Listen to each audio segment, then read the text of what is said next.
I'm Brent Leary. Paul Greenberg.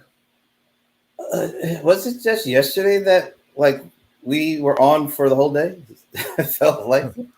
Have we gotten off yet? I'm really not 100% clear. It was amazing, but it was long. I think I'm not even 100% clear in saying that we are the CRM Playaz, but I feel good enough. I feel confident that yes, we are the CRM Playaz. It is Saturday. We're talking sports, so excuse the intrusion. But except that it's Friday. Yeah, not Saturday. Oh yeah, really. That's right. So before we talking about sports stuff, and we got we definitely have a couple of tributes we want to do, and we talk about the current state of affairs with what's going on with the Yankees tonight. But before we do that, any thoughts on what happened yesterday? Well, I mean, hey Bob, thanks for helping yesterday. Yeah, absolutely. It was amazing, actually. I mean, I have to say, look, I expected it to be pretty good, and you did an amazing job at pulling it together, and then just driving it after that. You and I were like, basically our evenings were spent invite, right, and then just communicating it everywhere and so on. I expected to be good. I really did, regardless. And obviously, we had a lot of star power, but it was actually better than that. It actually was there. Thank you for using the word, because I wanted to use it too, but it sounds sort of arrogant. It was pretty. It was epic, and I got a shout out to everybody who participated with us. They were amazing, and the 5 vendor, thought leader, industry, longtime powerhouses. Ronnie, hi. Yeah. Wow. Good to see you. Although I do have an R in my name. They were extraordinary. I mean, they really were. It was collegial, like we asked, but the content was just incredible. And I can't remember which one, who it was. I want to say it was one of the analysts. I think it was John Reed. Made a point of saying, I think it was John Reed, or it could have been Josh Greenbaum, but one of them made a point of saying that what he really, really encouraged him was that everyone sincerely wanted to make things better. I think that was John Reed. Yeah. He made a point, and I think a lot of people were totally in agreement in the comment section for that. I thought it was. Look, I remember when we had the idea. We were, why don't we try this? It didn't really have anything to lose. I mean, if they said, the vendor folks said no, all right, well, we'll do something else. But nobody said no. I mean, we asked the 5 market guys, the market leaders in terms of market share, and we said, we want you to be involved, but we also kind of need senior executive folks to do this if we're really going to, pull it off. And we didn't hear no on either count, and it was just really great. And then, like you were saying, it was collegial. It was groupthink. It was like an industry discussion where everybody was thinking about what's going on in the industry and what's going on with customers, and not individualizing. And I thought that set the tone for all the other things that happened the rest of that 2.5 hours, including all the comments. There was over 1,100 comments, and there was not one that I would consider to be a negative comment. Well, I mean, look, part of it is we do, in terms of the executives who were on. Well, here's the first negative comment right there. We are not all patriots, Bob. Well, we're all patriots with a small p. Right. So. Wait a minute. Wait, no, something's coming here. I think I saw it. I think because he posted something to the group. I didn't see it. I must have missed it. I was probably tied up with that advisory thing. But look, I mean, I think the other thing, which I'm actually really do feel honored about, and I know you do too, is they know us all, right? They know you and me, and they know you and me for a long time in a lot of cases, right? I mean, like a long time. And they trust us, right? And they know we're not going to blindside them. We want this to work for the industry's benefit. We didn't want trying to be, look, there are these hosts, you see these hosts all the time who are moderating panels and stuff like that, who think that it's the ones who think, oh, well, the best panel are the ones that are the most controversial and where you can kind of spark an argument and blah, blah, blah. I mean, that might be entertaining, but it's not the best. It's two people arguing a point of view no one's going to give in on. And it's no fun whatsoever, ultimately, because there's no actual benefit other than momentarily, oh, they yelled at them and they got mad at them and they were provoked by them. I remember, and it will remain, but it does go to sports here. I remember a panel I was on, and the panel moderator was a very well-known guy, very public author, really well-known, slightly different arena than we're in, but related, was very provocative, and he tried to provoke me. And he happens to be, as I knew at the time, a huge Red Sox fan, right? And so when he tried to provoke me, I just looked at him and said, why do you think I would listen to anything you're trying to do in provoking me? You're a Red Sox fan. I'm a Yankees fan. We pay no attention to you at all. And then I just let it go. And he couldn't provoke me. I just sat. And then everyone laughed in the audience, which is all I wanted, really. And then we moved on. But, there are people who really think that that's valuable and important. And it isn't. You can disagree, but you said it well with your tiny little phrase, which I loved, which is disagree, but don't be disagreeable. That's perfect, right? And I think that was achieved completely up and down the line yesterday. Absolutely. By the way, Spahn, DM me that logo, because I, for the life of me, I can't find it anymore. But it was interesting. I knew I saw it, and I thought I approved it, but I'm not seeing it. So send it to me in a DM, and then I will pop it up when you do it.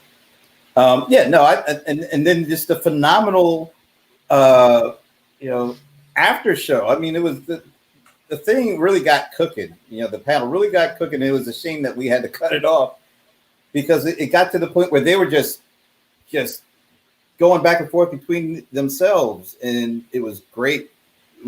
I commented to the Paul in our own little back channel that this is like the happy hour, because we try to throw something out there and then let you guys just go for it, and usually do. And it kind of felt like that at the end, and it was almost like a shame to say, "Oh my God, we gotta let you guys go back to your regular job because we couldn't keep you forever." But it was that good. But I love the comments. I swear during the actual panel, there was no way I could pop comments. They were coming in like rain. Oh my God, yeah. I would be, how on this platform on StreamYard, there's private chat and comments and private chat. When you're not on it, it lets you know that there's unread ones by increasing the number of unread ones. So I would be on private chat, and then I look over to the right, and comments would say 139. Right. And then I go over and look at them and go back to private chat. And then 5 seconds later, it would say like 88.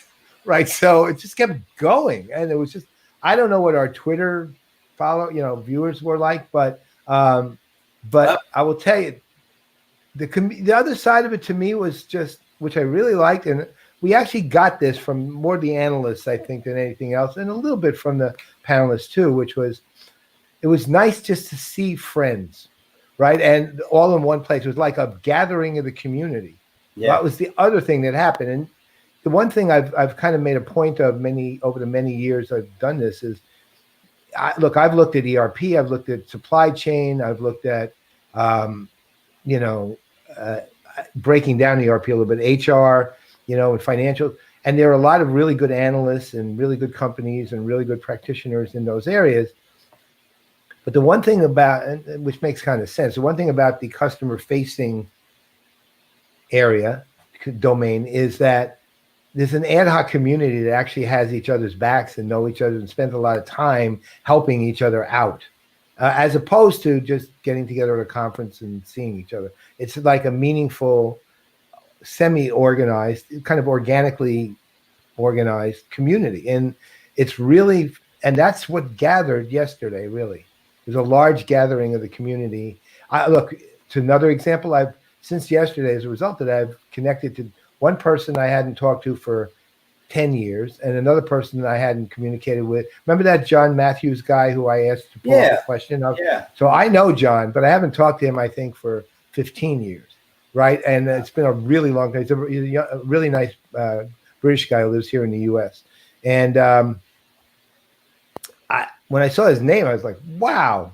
And then, honestly, the last thing, I mean, Paul Ward, who I've known for many years, and he's been, he's more on he's a strategy guy, like a really, really, really good.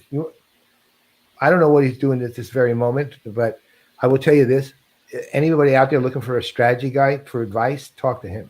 And then, so he was there, and he really enjoyed it. He, by the way, made a really nice comment on how you run the show, Brent. I saw it, and then my brother-in-law was there. Yeah, that's what Vernon Reed, who's a retired Anglican minister, right, and is a wonderful, wonderful human being. But he was there. I mean, that's what I'm saying. It was like that too.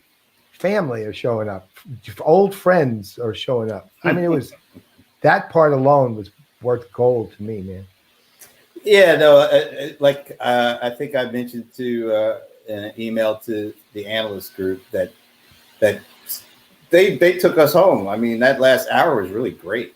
Being able to rifle through, but it literally gave me the feeling of how it is when we're at our the typical industry events, when we're all traveling the event to event to event, and it gave me the feel of that which you haven't had. Really, I guess we had it at AXS. I think it was Asia. Kind of like that, but more like like when we're at the big events like Open World or Dreamforce or whatever, and there's just all of us all together for a couple of days, and you just go in and out of conversations. Sometimes they're about what we saw. Sometimes it's just we're just kind of glad to see each other and hang out, and that's what it felt like yesterday with particularly that last hour and change that we did. Yeah, it was. The tough part is I of course would want to do these things regularly, but how the hell we're ever gonna beat that one? I don't know. I know. I feel like we should have had some mess ups in there, or maybe we should just try to come up with a different thing we're doing. Because I'm not sure we're gonna really top that one. Yeah, it's like the expectations are gonna be so high. It's gonna be rough. So it looks like Sven did send this. So I'm gonna pop this up because this is what he is proposing for the new CRM Playaz logo. Do that. Where is it? There it is. It's loading, and here it is. Oh, how sweet! Yeah. And Sven, I can pretty well guarantee you we're not going to be using it, but thank you nonetheless. Yeah, no, yes, my thoughts is that was really cool, and let's just do a shout out to our regulars too because they were there. Yeah, in force and helped us build it too, which we really, really thank you for. I mean, we know you guys were driving really hard to make this successful, and look, ultimately, it was the best thing we ever did. So. There you have it. There it is. So it is Friday, and it is Excuse the Intrusion. So one thing that literally just happened earlier today, I know you want to talk about, and it goes in conjunction with something that happened earlier this week. Two of the, the best pictures of what the 50s and 60s in particular. Yeah. Earlier this week was Bob Gibson. I think he was 84, and I mean, I did not really see him pitch because I was kind of young when all that was going on. But when I started digging into the baseball history and seeing it. And I will admit, when I thought about black pitchers, I think the earliest one that I really recall making a mark, or maybe it's because when I kind of came of age, it was guys like J.R. Richard. And that was like 70s, 80s. And then, of course, then you had Dwight Gooden came along. But I was literally flabbergasted when I started seeing this guy, Bob Gibson. And I was like, why have I not really heard of this guy before? He was the man. They changed the mound because of this dude. I mean, you saw this guy standing on that high mound with this menacing scowl and his willingness to throw at you. Was it 1968? That was the year he had an ERA of 1.12. And I think his record was 22-9. And it was like, how do you lose 9 games with a 1.12 ERA? And he had like 30 complete games or something like that. It was an amazing statistic. And he I think he 67. He won all or 3 of the 4 games that the Cardinals won, and including the 7th game, he clinched it. And then he almost did the exact same thing the next year against I think it was against Detroit, and they lost. Yeah, he was kind of worn out. Game 7, he but he was a warrior, and so when I saw that he passed away, it definitely made me sad. And then of course today, the chairman of the board, so you take that one. Well, one, he was not one of the great black pitchers of the year, given his name. So this is Whitey Ford, who, look, when I was a boy, he was my favorite pitcher of all. I loved watching Whitey Ford pitch. He was unflappable pitcher. He didn't lose either. I mean, look, think of it this way. Whitey Ford's lifetime record was, I think, 236 and 106, meaning he had the highest percentage in the history of baseball for a lifetime record with more than 150 wins. That's 690. This is a lifetime record. He was amazing. I mean, I remember he had one year, I think it was the year that Mantle and Maris hit, 61 and 54 homers respectively. Or Maris and Mantle, excuse me, respectively.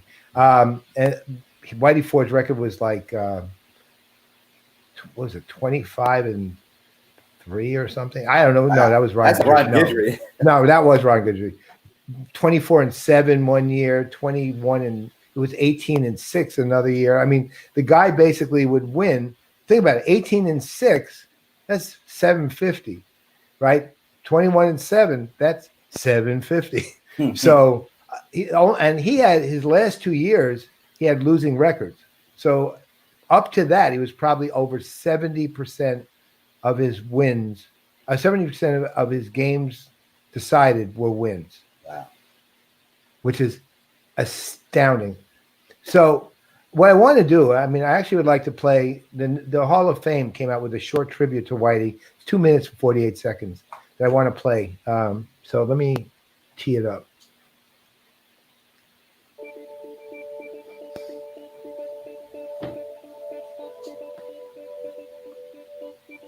"91 years old.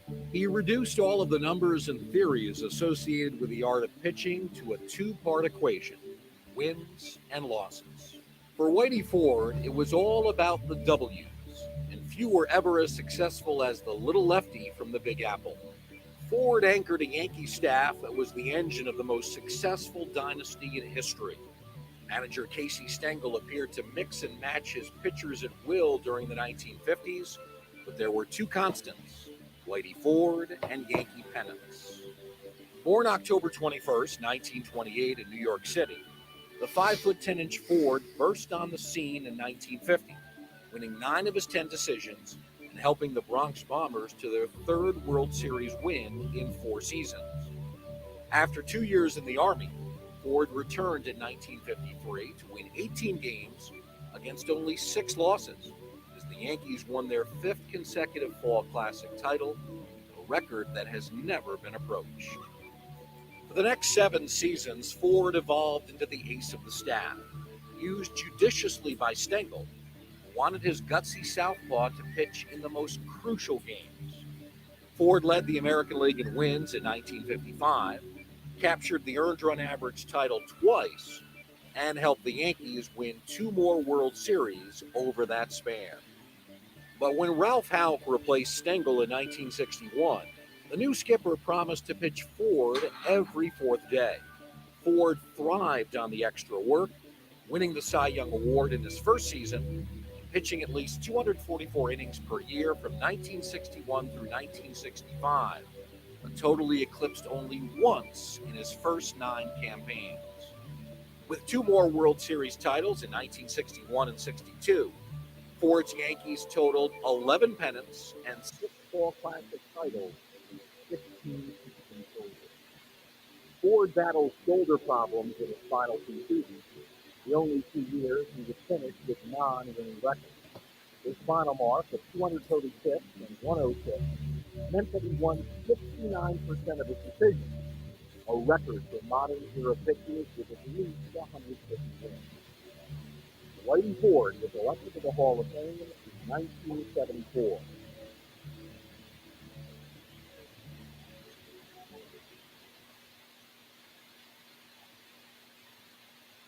So all right. That was he. I didn't realize he had a baby face. When I think of chairman of the board, I don't think of a dude that has a baby face like that. no, I know. Well, you know what though? Keep in mind, there's one thing which doesn't really get mentioned, but he was very good friends with Frank Sinatra and the Rat Pack, right? So he, Mickey Mantle, and Billy Martin used to party with those guys, right? So the chairman of the board is also kind of a nod to Frank Sinatra and that crew as part of his nickname, I think. No, that's cool. That's cool. Yeah, so he became my second favorite pitcher in history. My favorite now is Andy Pettitte, but more than Mariano Revere? Well, Mariano Revere is my favorite player in history. That's different. I elevate him to a whole other level. I don't even call him a pitcher. I'm talking about like starting pitchers, right? These guys. So Mantle's my favorite player in history. Mariano's second. But I'll tell you, I've never you saw the way through, right? I mean, he had that very kind of wide stand, like wide range throwing, right? When he stretched pretty widely to bring it in. And he was very deceptive to the other thing, because I watched him pitch a lot. And I actually had a chance to see Bob Gibson pitch too. I mean, and yeah, they didn't ever, I don't think they ever pitched head to head. Because in 64 was the only time they would have actually met, since they didn't have interleague play. And that would be in that World Series. And I don't remember them pitching against each other specifically. Did the Cardinals win that in 64? What was that? Yeah, the Cardinals win in 64? Yeah. They won, which was weird because that was one of those World Series where the Yankees out-hit the Cardinals, same way they did in 60 with the Pirates. They out-hit the Cardinals. I think, though, the MVP of the 64, you'll wait to hear this, the MVP of the 64 World Series was Tim McCarver. Really? Yeah. Look, regardless of his, let's say, lack of skills as a broadcaster, he was a really, really, really good baseball player. Well, wasn't he a caddy for both Gibson and Steve Carlton? Yeah. He was a catcher, right? So, and he was a good catcher. And he was, you know what else he was good at? Stealing bases. How many catchers do that? He would steal 15 bases. But, back to Bob Gibson, Whitey Ford, the temperaments were overtly different, but the fierceness was not a whole lot different. Whitey would not particularly throw at people's head, but you didn't cross Whitey Ford ever, right? Same thing. He was focused, as the guy made it clear on that tribute, on winning, just like Bob Gibson. Whatever it took, he did, and his record showed it. And I will, weirdly, as much as I would watch him at Yankee Old Timers Day with Berra, and he would come out, and they went to every one. And then Yogi passed away a few years ago, and then I watched another one or two with only Whitey, and it felt like you felt the missing Yogi, and I know he felt it too, because that was his catcher too. not only his one of his best friends, but his catcher. And so, and now I will tell you, old timers day without Whitey Ford or Yogi Berra or any of those guys, because they're all gone pretty much, will be a lot less than it was. Yeah, right. They're all gone. So only one left. One left. Bobby Richardson. That's it. So his career is mostly 50s and then into the 60s? Yeah, I think he went to 67, maybe 68. Okay. Because I know Bob went into the early 70s, didn't he? Yeah, well, he came in about 4 years later, I think. Yeah, yeah. He's about 7 years younger in age. Yeah. So would you when I think of the greatest pitchers of the 60s, Gibson, Koufax, Drysdale, and then I guess do you put another person who just died not too long ago, Seaver?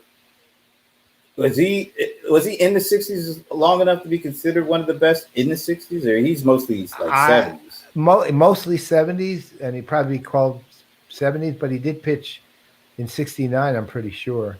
Oh, he was with the 69 Mets with so Nolan, Ryan, and those guys. Exactly. So, and Ryan was a young pitcher then too, really. I mean, he's mostly the 70s also. Was Kuzman on that 69 Mets team? Yeah. Well, Donnie's there. He'll let us know. So was Whitey considered more like a 50s decade guy? Well, if he pitched in 67, would he be considered one of amongst the best pitchers of the 60s? Whitey? Yeah. Yeah. Oh God, yeah. He was arguably he was considered the best pitcher of the 60s. Really, yeah. At the time, I mean, in the 60s, he was considered you can make a really easy case for him to be the best of the 60s. Again, I'm keeping a lot with Gibson. Gibson gained recognition later. Well, I guess when you think of the late 64, 67, 68, yeah. And then of course Koufax, he had those 6 years that I don't know if they'll ever be matched. Yeah, and no, nobody will. I mean, and goes out on top too, man. That's the thing. Right. And Drysdale he wasn't too far behind him actually for some of those years. No, well, but Drysdale was a different kind of pitcher too. I mean, he was a workhorse type, and again, like Gibson, like Ford in a slightly quieter way, really tough, like a really tough pitcher. Like there was some real with all you hear about the hard nose of some of these pitchers now. And I'm not trying to be one of these people who thinks everything was better back then. I don't believe that. But I will say they played nastier and harder. Like the thing people are worried about now, all the things that, back then it was just part of the game. And I don't condone it. It just was. Like what Gibson does, Gibson would be fined and suspended like half his career right now. But these guys were ruthlessly tough pitchers. I mean, they did not let anything by, and all that clubhouse tradition about defending your teammates and all that you hear about now, which really doesn't go on anymore. I mean, it's like you've seen those so-called dust, those bench clearing. Everyone mills around. And they do all this stuff, but nobody's doing anything really. Exactly. They just sort of mill around. Okay, that was a good fight. Right. So then it was you'd see just out and out brawls, and you weren't allowed to. Nowadays, nobody really cares if you fraternize with other players. Like there's a whole discussion that goes on the Yankee broadcasters about how Gio Urshela and Francisco Lindor are best friends, literally, and they hang around in the off season. They work out together during the beginning of the season, and so on. That back then, you would be slaughtered if you were even vaguely friendly to the other team's players. Wasn't even close. I mean, that was really considered almost a crime. by your teammates and the manager, and they'd fine you. I mean, it's just much more ruthless, I guess. Again, not better. That doesn't make anything better. Honestly, It's probably stupider. But but I mean, human beings. They have friends that aren't necessarily. If you get traded, what is it? All those people you've just been friends with for 8 years, you no longer can talk to? That's ridiculous. So it was, I guess, different breed. I guess also Jim Palmer. He was one of those guys in the 60s, right? Yeah, well, yeah. I mean, as far as the 60s, let's see. I mean, there were some very good pitchers in the 60s as well as great ones. Like one under-recognized pitcher was Bob Friend of the Pirates. He would win 18, 17, 16 games every year, 15, and, he was just considered a good pitcher, right? But he was, by comparison to now, because of the way rotations work and the fact nobody completes games anymore and so on, he'd be a great pitcher now, right? I mean, by the same stats, same new standards, right? So there were people like that out there. Tried to think I'm thinking through different. So the Giants, Juan Maricel, another great pitcher, right? And again, throws right at your head if need, right?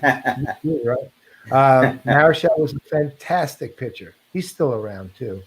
Let's see who else in the Dodgers, Giants. Let's see, on the Red Sox back then, they weren't a good team particularly. But they made it to 67. They got to the series, right? Yeah, that was when they began. I'm trying to think what was his name? Oh God, it just came to me and left. And was Tion on that team? Yeah, so Tion, he was, but he's also on the Indians, the Yankees. I mean, Tion was on like 8 teams. He was apparently not easy to get along with, but again, a really he doesn't reach the Gibson, Ford, Koufax, he doesn't reach that level. Warren Spahn, another one, great pitcher. 50, was he 60. pitching it? Oh, okay. I thought he was. Oh yeah, no, he pitched through 65, I think. Oh, okay. For whatever reason, I always think of him when I hear that name. I always think that he was closer to like Cy Young, but he's really nowhere near that. Well, you know why also too? He won 300 games. Man, wow. I mean, who won 300? Yeah, who's won 300 games? Very few. That was what's his name? Did any of the Maddox, that crowd, any of those guys? Who won? One of them won 3. Glavine, Maddox. If it was any of the 3, it would have been Maddox. I think he won 300, didn't he? I think so because he was him and Clemens were kind of like dueling it out for wins for a while. Then I think Clemens pulled away, if I'm not mistaken. I mean, I'm just gonna do it. Too bad we don't have our buddy Sean Foreman. I know. We just do it off the top. We could literally click on his forehead. Yeah, for real. But yeah, I think. Let's see, Greg Maddox. Yeah. Let's see. 306. Wow. Maybe? How many? 355. Holy, really? Let me see how many Clemens has then. If he has 355, let's see. Holy God. Roger the Dodger Clemens. Let's see what we got for him.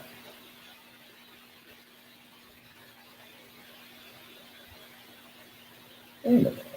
Let's see. Looking for a number of wins. Man, this is moving pretty slow. All right, here we go. 354. Wow. So they were like within. Are you kidding? They were within one each. Wow.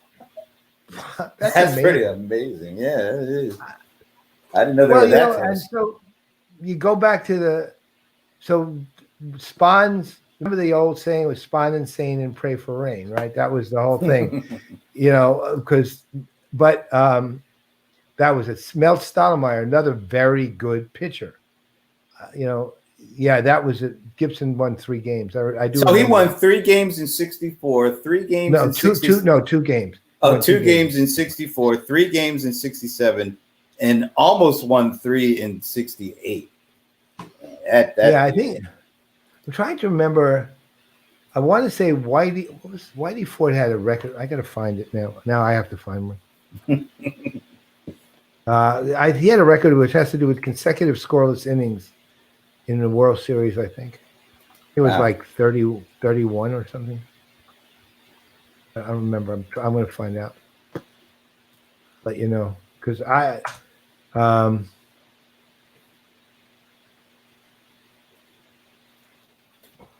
We're both like doing our own little lookups here. I know.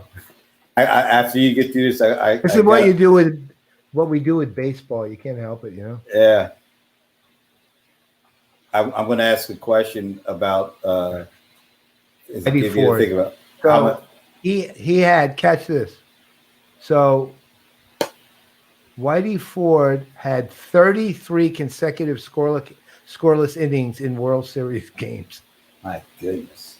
I mean, that's if you can pitch a complete game 3 times and come out in the 6th after the 4th one. Or throw a home run in the 6th. And you haven't given up a single run until then. That's pretty amazing. 33 consecutive scoreless innings in the World Series, not playoffs, the World Series. What was his record in the World Series? I don't actually know. I'll have to look again. I mean, that's where the Yankees really show. You know, Mickey Mantle had like 18. See, that's the thing. Now, of course, everything is based on playoffs. So people say, but Mickey Mantle, for example, had 18 homers in the World Series alone, just the World Series. So well, they were in the World Series like almost every year for like 10 years almost. So Whitey Ford, let's see. Have to find. What about that guy Bill Lee, Spaceman Lee? What year did he play? Was he in the 60s at all? He was not much, a little bit. I think at the tail, maybe I think more the 70s. He was on the Red Sox. I know that. Where World Series? World Series. Here we go. Oh, wait a minute. I'm gonna have to go to StatHead. Okay. Let's see how good StatHead is according to Sean. Whitey Ford World Series record. Uh-oh. Hey, look who's with us. Hey, it's Tack. I like Tack. Tylene. Hey. How you doing, my friend? I got the book today, just so you know. Oh, what's that thing, that word you used? Oh, man, it was I'm still funny. looking for. I know. I'm looking for Whitey Ford's World Series record. I know. I sent you on a quest. I have to do it the old-fashioned way. Man, I'm gonna. So while you're doing that, yeah, go ahead. Think about who would you consider to be the pitcher of the 60s, let's say pitcher of the 50s, pitcher of the 60s, pitcher of the 70s, pitcher of the 80s. Oh, God almighty. You only can name one. I mean, I think. Go ahead. Go. 50s. I don't know. I don't think I know enough about the 50s to say who would be the pitcher. Was Feller still pitching in the 50s? Who was that? You said Bob Feller. Oh, he was probably old by the 50s, wasn't he? No, well, he was late. He was the 40s, early to mid 40s to the 50s. When he got hit, I think it was 53 though, when he got hit himself. You know, probably not his best years. He's probably past his prime. In the 50s, the greatest pitcher.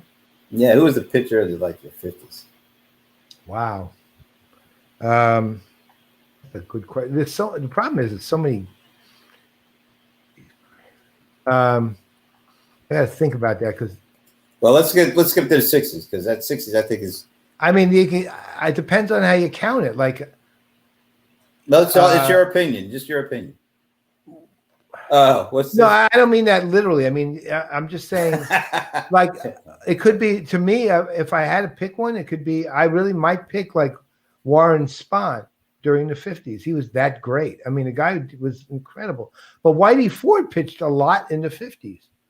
But but you have to take him. He's like his total record. And I would probably make in the 60s. I'd probably pick just for the fact, even though it was a short stint, man. I'd probably pick Koufax. Yeah, I almost have to. I don't know if there's any better for the decade. I mean, it wasn't a full decade, but it was those 6 years. They were amazing. I mean, they were. Wow, look at Danny is writing like you can't even see our faces, man. You got to shorten your comments up. Look at that. Hi. Yeah. I was trying to get over it. Hey Ray, happy Friday. Yeah, we're a little hungover. Yeah. Sports is a good way for us to kind of, yeah, chill out. Yeah. I would definitely say that was the word I was trying to draghetto. Draghetto. That's right. Now, okay, you know what might be one of the most difficult ones is the 70s. Not for me. I got mine for the 70s. Growing up in the Philadelphia area. Yeah, Carlton. Right? I got to go. He was a terrible human being, but he was a great pitcher. I mean, yeah, but keep in mind, those who was mostly the 70s was Jim Palmer. He was only a little the 60s. Was Tom Seaver. Yeah. Was Ron Guidry was all the 70s. Yep. Gaylord Perry. The ancient people like that. Right. What's his name? He's most famous for surgery, I guess. You saw what Bob popped up there, Jim Bunning. I forgot about him. Jim Bunning. Did he pitch that perfect game for the Phillies? Yeah, but that was in 60. That was in the 60s. No. Bunning pitched a lot of the 60s, so I wouldn't put him in the 70s. Steve Carlton for me in the 70s.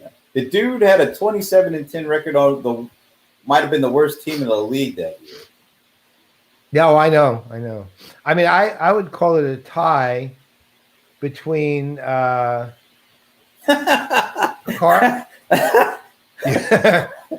Jiminy. Yeah. Jiminy is without any question. Ray, that is all you, man. We go with whoever Jiminy. You go with. Jiminy. It's Jiminy Cricketer. You know who was also good for the Pirates? The Candyman. I used to like Candelaria. He was a good pitcher. Yeah, he was. But he wasn't one of the. He goes to the level of good to very good, but also didn't Don Sutton pitch in the 60s? I mean 70s. I think he did. I think he was. Dodgers. Yeah, he was good. He was up there. Yeah, very, very he good. Was. I think Carlton, almost a tie, 3-way tie. Seaver, Carlton, and Guidry. That would be my 3 best. Yeah. For that era. Yeah, and for different reasons in each cases. I mean, Seaver pitched mediocre teams to World Series, in 69. So, but in the 70s, he was just dominant. Yeah. Carlton, Guidry, I mean, 25-3, right? With again, I think it was the lowest ERA since Bob Gibson in 68. Was what 1.86 or something like that. That was a great year. Well, that year, but his record overall, encompasses that sort of thing. The 70s to me is really hard. The 80s now, that's a really interesting one. I'm not 100% sure I know yet. Because a lot of these dudes, like what Clemens started 84. Doc Gooden was 84.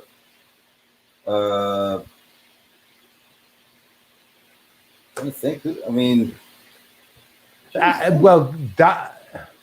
I think Carlton pitched in the 80s too. He pitched at least. I think he retired in 87. I think he was like 71 to 87 or something. He pitched a long time. Maybe because I think he finished up with the White Sox.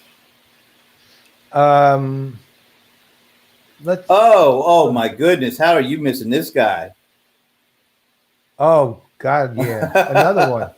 Well, all right. So let's go back to the 70s because that Catfish, Vita Blue.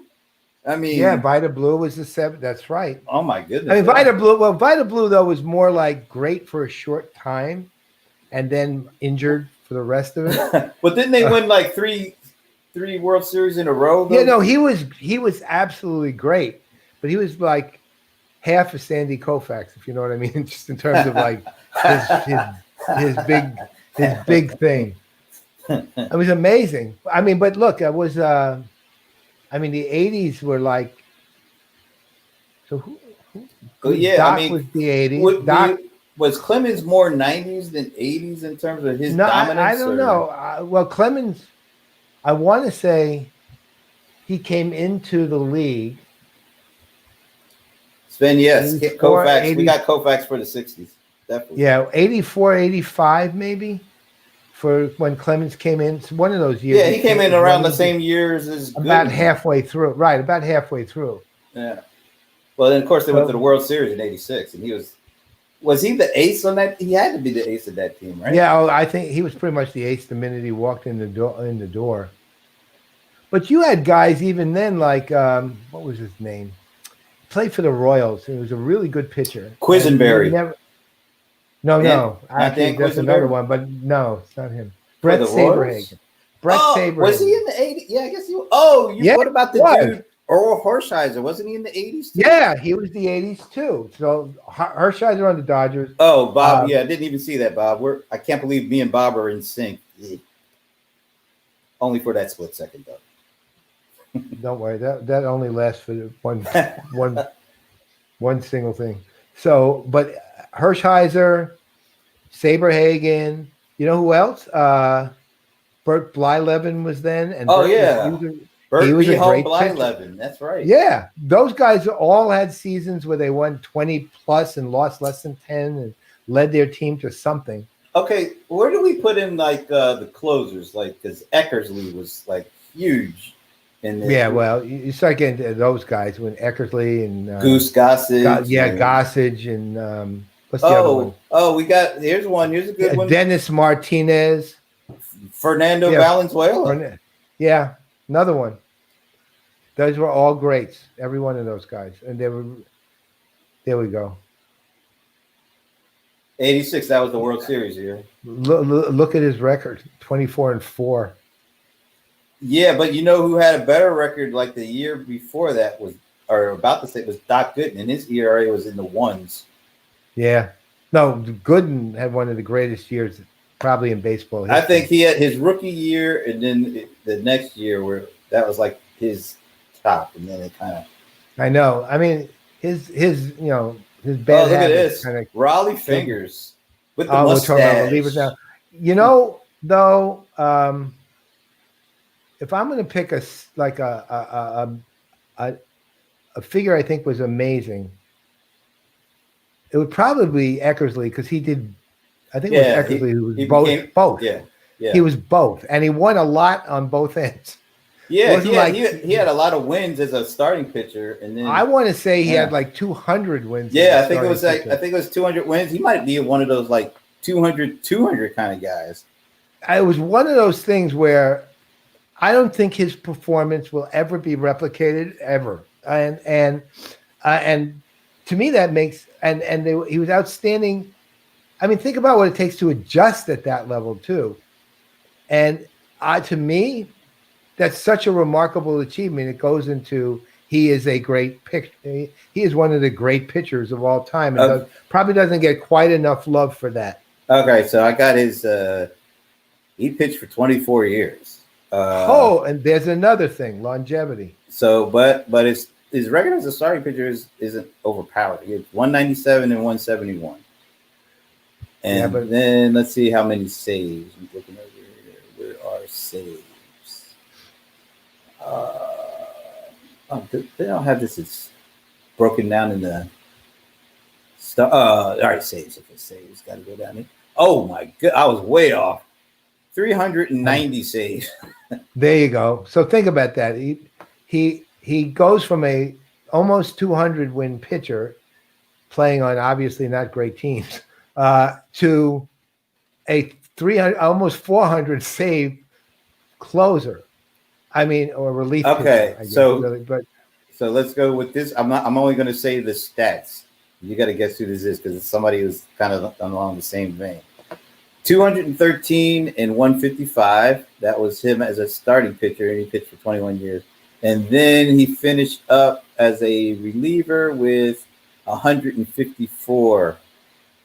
So he's kind of like the other, more heavy on the starting pitcher, but then was a very effective. I'm taking just the first name that comes to mind, but I don't know if I'm even close to right. It was Dennis Martinez. No, good guess, but no. John Smoltz. Oh, that's right. I forgot about that. Yeah. I in my head I think of him as a starter, right? And I forgot he did that long stint as a reliever afterward. I knew that, but I had just forgotten. Yeah, how can we forget Donnie Bradman? I don't know. Man. I mean, they called him, another great reliever and another jackass of a human being. He fits that personality too. What a complete jackass that guy is. He's horrible. Oh my God, what a terrible person. I always thought Lee Smith kind of got a short shrift. Although he made the Hall of Fame. Yeah, finally, but yeah. Finally didn't. I agree with you. That's another. He held that record before Hoffman and Rivera, right? Basically. So, and Lee Smith was a terrific pitcher, and on the other hand, a really nice guy. Right. Like super. Nice. So let's do three pictures from the 80s. Who are we going to take as the best of the 80s? Oh man. All right. Well, I'm going to have to say.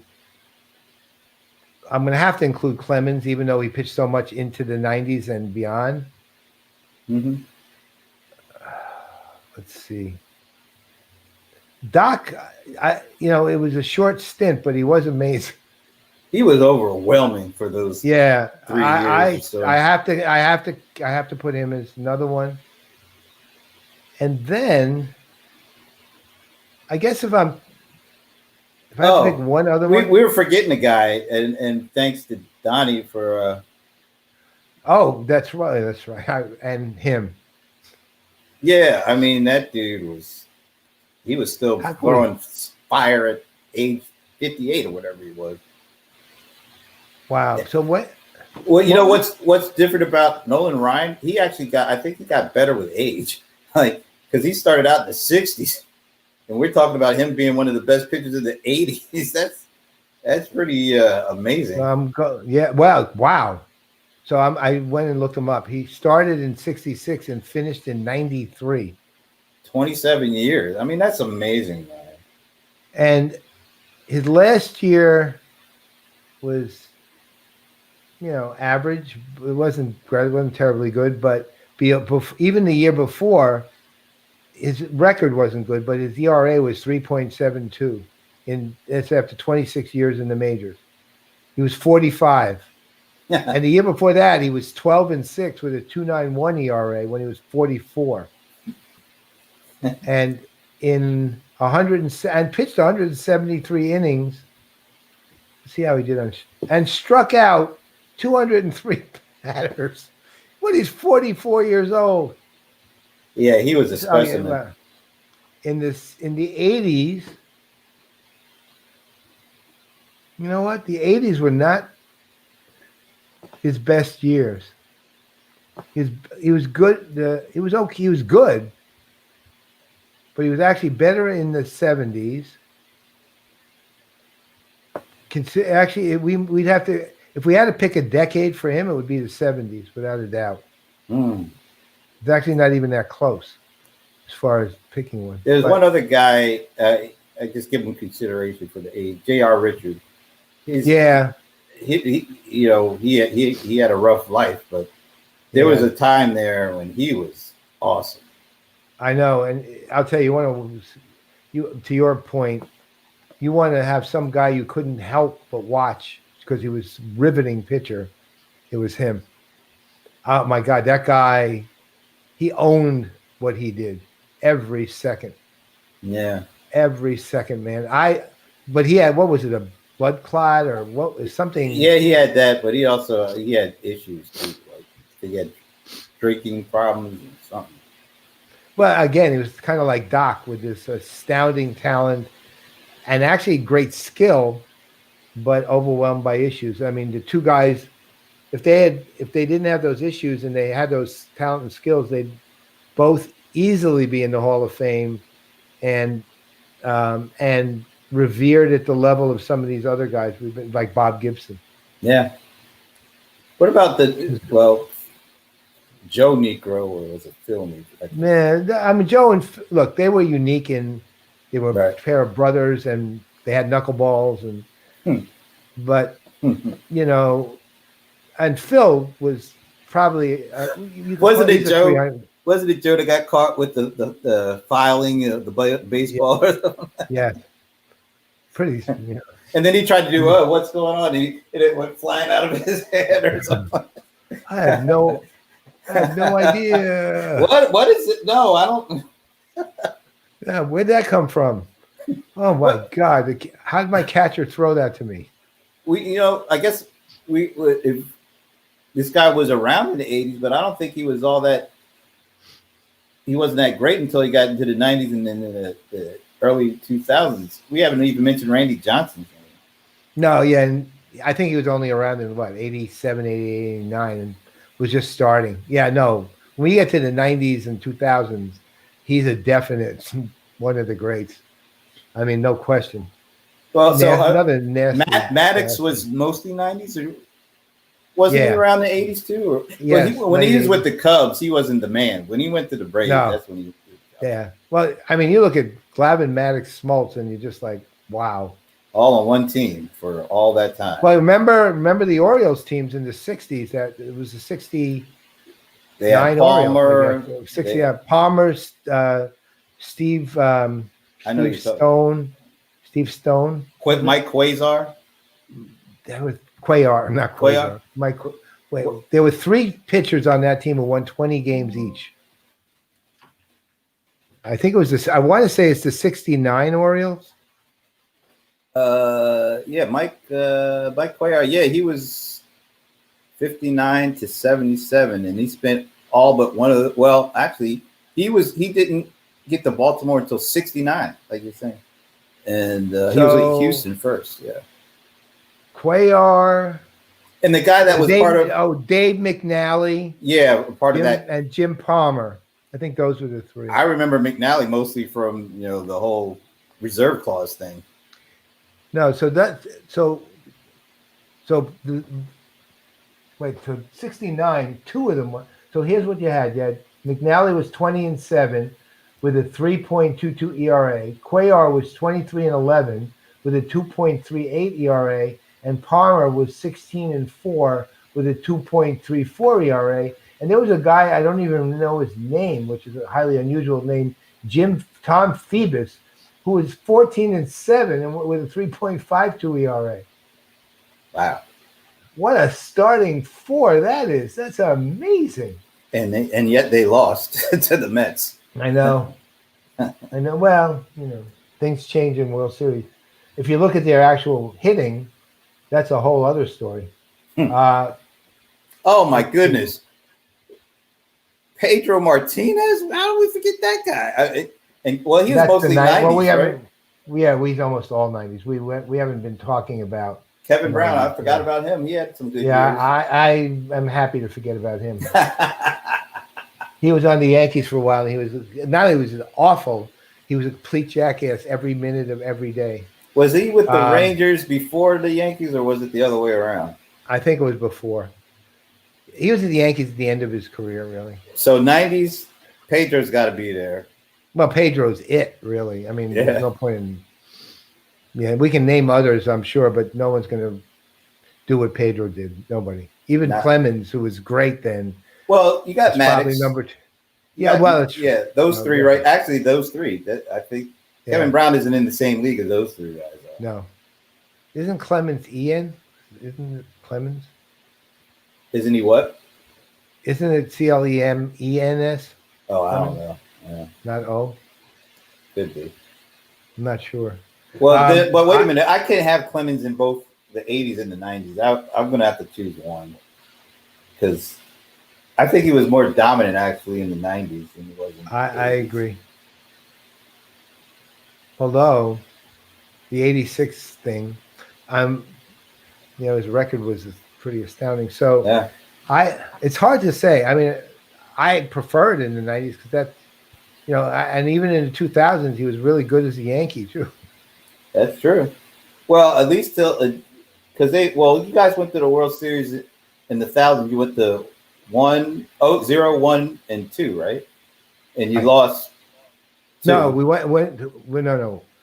went in 2000, 2001. And 2002, Oh, 2002 was the Giants. we won. No, we won. We were in it, but we beat the Mets. In 2001, we lost. Which year? So you lost to who then? No, 2000. No, I'm sorry. In 2000, we beat the Mets. 2001, we lost to Arizona. And 2002, 2002 was where the Giants lost to the Angels. right. We didn't make it then. Right. So it's 2001. Remember, I'll tell you another one in the '90s. Well, let me check. I got to see where I put him because And you guys lost to 2003, right? We lost to the Marlins in 2003. Yeah, that's it. Yeah, that was disgusting. Let me check one other person. There's another pitcher who is actually one of the great pitchers, but I have to see how we overlap the eras. Glavine got to get consideration too. Here we go. Let's see. Well, no, he was more the 2000s then. Because I will tell you, one of the people I think was one of the greatest pitchers of the 2000s, but also honestly was great in the '90s, but he was only in half of them. From '95 on, is Andy Pettit. Oh yeah. You know what his lifetime record is? Catch this: 256 and 153. Wow. And you want to talk about a player who delivered in playoffs and postseason? Playoffs? We thought 19 and 11, man. 19 and 11 in the playoffs. And Andy Pettit, the only guy in history of baseball to have won the clinching game of every playoffs, like won the clinching game in 2009 of the ALDS, the ALCS, and the World Series. Yeah, that says something right there. And in the '90s, his rookie year, he was 12 and 9. His second year, he's 21 and 8. His 97, he was 18 and 7. 98, he was 16 and 11. 99, he was 14 and 11. So it's not like it was bad. He was really good. He just didn't play enough of the years, I guess, to qualify. But I will say also, although I don't like the guy that much, I got to give a little. Oh, maybe this is more '90s or 2000s. Curt Schilling. I mean, he was on. He won with the Diamondbacks and with the Red Sox. And he actually took that Yankees. I mean, that Phillies '93 Macho Road team. He got in the World Series with those guys too. They lost. Yeah. Another really great of the era and had years which were among the greatest was in the '90s and played mostly the '90s, but overlapped the '80s a little bit. Was David Cone. Right? Yeah. I mean, David Cone's lifetime record was 194 and 126, 606. Yeah, he was. Yeah. And he had multiple 20-game winning years. He had a perfect game. Yeah, he was another postseason just champ. I mean, so his postseason he was 8 and 3. I mean, the guy delivered. He delivered. And you want to talk about a great guy? There you have it. There it is. All right, we talked ourselves right past 4 o'clock, which is I didn't know. That was not hard. Not hard. So let me this is going to be the easiest one ever. Let's just say who is the best relief pitcher of all time? Yeah, wow, that's a really hard. Let me think. That's an easy Mariano. I mean, there's not even a hint of a doubt on that one. I mean, no. He is so by far the best ever. And I don't care what anybody says. If they have, who's going to argue it? Who can even argue it? You might, if you want, you can argue maybe greatest pitcher of all time. Period. That's a tough discussion. Yeah, exactly. But you can't argue greatest And even take it as he is the greatest relief pitcher of all time, not just closer. Oh, that's not even. Yeah, that's not even a thought. I mean, what was his ERA in the playoffs? Like 1 or sub 1 or something like that. I think it was a sub 1. Yeah. It's amazing. And the only really significant loss he ever had wasn't his fault in the slightest. Oh, that little dribbler thing. Well, it was a little pop-up, actually. Yeah, but Luis, that thing, and it was all a matter of the fact that Jeter happened to be standing a foot away from where he might have stood. And it wasn't Jeter's fault either. It just happened to be.